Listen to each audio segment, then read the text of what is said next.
Hello everyone and welcome back to the second episode of Hardcore Minecraft. In this episode we are trying to generally expand the resources we've got available, as well as finally get that enchanting table and some enchanted diamond armour. So let's get right to today's episode. I wanted to make sure that I had enough food, so I began by expanding our wheat farm, which is really important not just for bread but also to be able to breed our cows and sheep, which I went over to do as soon as I had collected some more wheat and then went back and added more to the farm.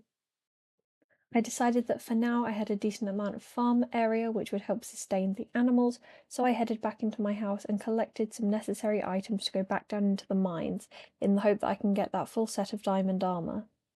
I headed back to my original house, which still contained my starter strip mine. I figured that this would be the best place to start, especially as I was a bit too nervous to go into caves. I also knew that I already had a full staircase down to diamond level, however I decided to create a new one to get some more space and hopefully find some diamonds. Eventually I found a cave and was able to light it up and collect some useful things like redstone.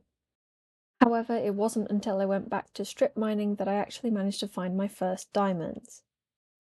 I found about 6 in this diamond vein, which I felt was really generous, so I very quickly decided that I would continue on in this direction, and it turns out that was a good idea because not before long I found some more diamonds alongside some extra redstone.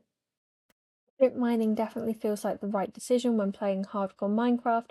However, I eventually found a cave with some lava in it, which will be useful later. I did then encounter a skeleton, which made me initially retreat into the tunnel I'd built, before I quickly turned back round and killed him. I spent a little bit more time in the mine before I was able to go back up and craft myself that full set of diamond armour, plus a diamond pickaxe and diamond sword.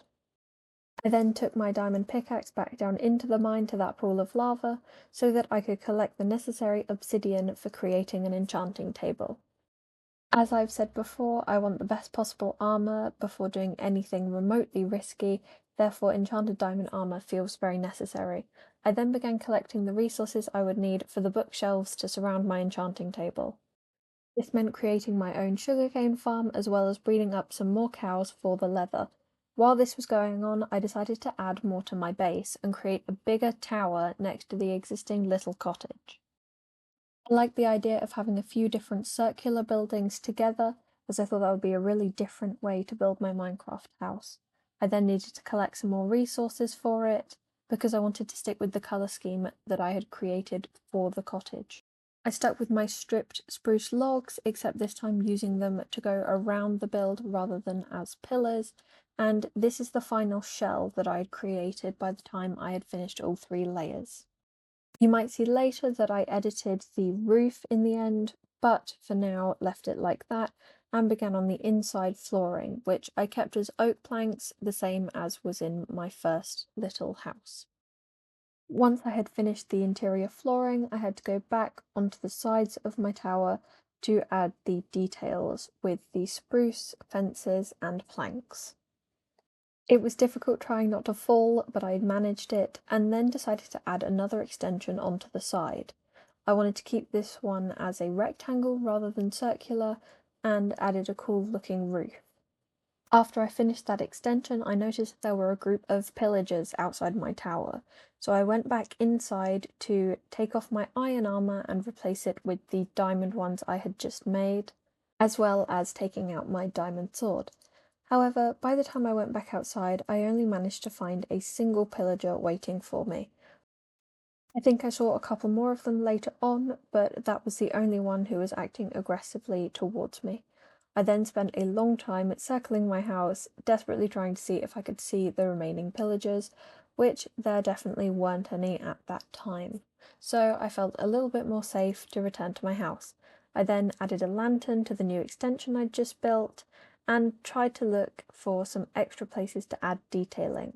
I had intentionally left this side pretty blank at first, as I knew I was going to build another extension, so I was finally able to add the detailing in the shape of fences. It was at this point that I started to think how I actually kind of preferred this side of my house to the front, but I went back in and created the second layer in the tower out of the same oak planks, and I added stairs as you can see just there.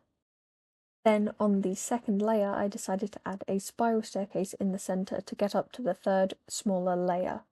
I thought this would be a cute idea as it definitely looks different and it will take up a little bit of space, which I had quite a lot of. I then went back outside my tower to add detailing to the top, which I hadn't done when I first built it. I used the same spruce planks and fences that I had done for the rest of my tower, just being a bit more careful as I knew how high up I was. I then added a little bit to the top of the spiral stairs. I'm not too sure what I'm going to use this room for just yet, so I just decided to leave it completely empty for the time being. I then dug under my house to create my chest room. I decided that it was best to keep it underground so that I could use as much space as possible and keep expanding throughout this series. I used these deep slate bricks, firstly because I really like them and also because I had a lot of deep slate. I then roughly measured out a size I thought would be good, though I didn't really take any consideration as to how much I needed to dig out. Here you can see how I had changed the roof on my pre-existing house to make it a little bit taller, and then I began creating some chests to add to my chest room. This chest room is incredibly basic, mimicking a fairly common style with wooden logs in between them. I then added signs so that I would know where to put all of my stuff, and left it at that as a fairly basic start. Whilst I had been massively expanding my house, I had also been breeding my cows and sheep a lot, so I decided that they definitely needed some bigger pens. I'd definitely like to give them a bigger area in future, possibly even in a separate part of my base for some sort of farmyard area.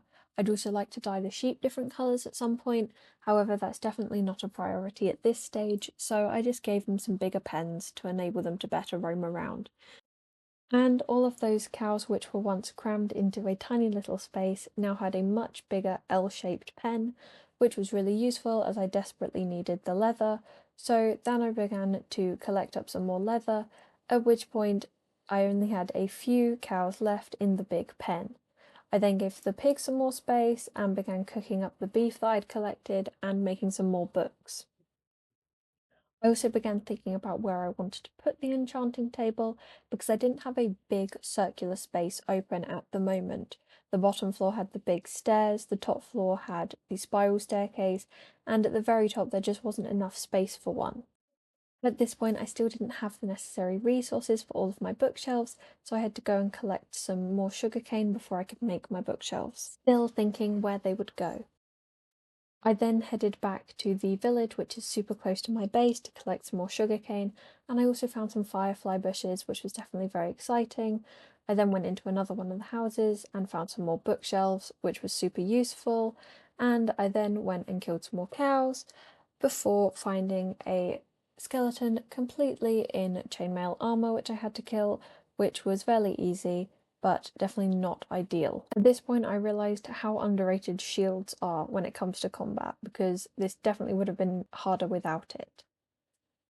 If you watched last episode, you will know that I already have a horse, however I wanted to get a second one which had more health. I found this one which I think was a super cute colour and added it back to where I was currently storing my other horse with the cows. I then looked at the side of my house and compared it to what was the front and decided that I wanted to move my front door over to where I had put the lantern previously. I think this was a cuter layout and made it a lot easier to fit stuff in inside, so I broke this window and added a new front door. I didn't have the resources I needed to make this change, so headed over to get some oak and birch wood so that I could then craft a new door as well as some more flooring, which I needed for the extension anyway, and figured this would be a good time to add it in. This change gave me a much better idea of where I was going to put everything inside my house, as I then put the enchanting table in my little cottage area. These are the enchants I got, which overall I don't think are too bad at all, especially the diamond leggings. This felt like such a massive upgrade from my unenchanted iron armour and iron sword, and it's definitely going to make me a lot safer. Here you can see where I fit in my enchanting table and alongside my stairs. I then needed somewhere to put my bed, so decided that for the time being I would just put it in front of this window. This might change in future if I eventually get around to decorating the interior. And that brings us to the end of this episode. Thank you to everyone who made it all the way to the end. I hope you enjoy this series. If you have any suggestions as to what I do next, please feel free to leave them in the comments. If you enjoyed this episode, please consider subscribing. And in the meantime, you can find me over on Twitter, and occasionally I stream on Twitch.